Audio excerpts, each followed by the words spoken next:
நம்மளை சுத்தி அத்தனை சதிகள். அதுல முக்கியமான சதி என்ன தெரியுமா? இத பாரு, ஒண்ணு நீ இல்லனா நான் இல்லனா நீ இல்லனா நான். நமக்குள்ள வேற எவனும் நடுல வந்துடக்கூடாது. நாம 2 பேரால மட்டும்தான் மக்களை ஈஸியா ஏமாத்த முடியும். இந்த விஜய் வந்ததுனால நமக்கு பொழப்பே போச்சு. மக்கள் வேற அவனை தான் நம்புறாங்க. நாம வெளியே அடிச்சுக்கிற மாதிரி அடிச்சுக்கிட்டாலும் உள்ள நம்மளுடைய டீலிங் பக்காவா இருக்கணும். மக்களோட ஃபீலிங்ஸை பத்திலாம் நமக்கு கவலை இல்லை. நமக்கு டீலிங் தான் முக்கியம். மாத்தி ஆட்சிக்கு வந்துடலாம்னு நினைச்சோம். ஆனா அது நடக்காது போல் இருக்கு. சிஎம் சாரோட மனநிலை இப்ப எப்படி இருக்கும் தெரியுமா?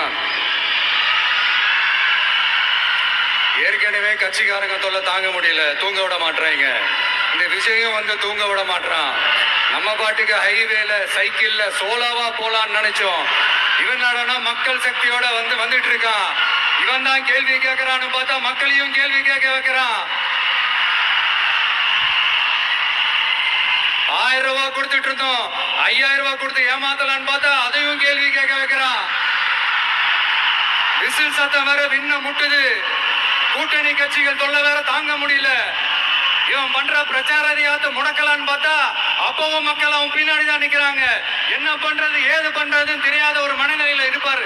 ஆனா சார், நீங்க இந்த விஜயம் முடக்கலாம். ஆனா ஒவ்வொரு வீட்டில் இருக்கிற ஒவ்வொரு விஜயும் உங்களால முடக்கவே முடியாது.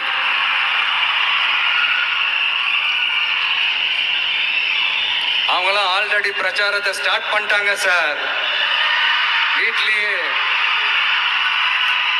குடும்பமா இறங்குவாங்க பாருங்க பிரச்சாரத்துக்கு. அப்ப உங்களால மட்டும் இல்ல, எந்த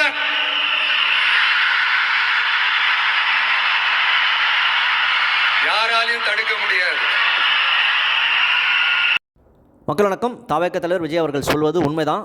அவருடைய கட்சிக்கு இளைஞர்கள், அதாவது இன்றைக்கி ஸ்கூலில் சின்னதாக படிக்கிற குழந்தைங்க பசங்க, காலேஜ் படிக்கிற பிள்ளைங்க பசங்க எல்லாமே தாவேக்காவை அதிகம் விரும்புகிறாங்க. அவருக்கு அந்த வர கூட்டத்தை பார்த்தாவே நமக்கு தெரியுது. எல்லோரும் வீட்லேயும் கண்டிப்பாக இளைஞர்கள் இன்றைக்கி அவங்க அப்பா அம்மா கிட்ட தாத்தா பாட்டிக்கிட்ட அதை தான் சொல்லிட்டு இருக்காங்க. விஜய்க்கு ஓட்டு போடுங்க அப்படின்னு சொல்லி ஒரு ப்ரெஷர் பண்ணிகிட்டு இருக்காங்க.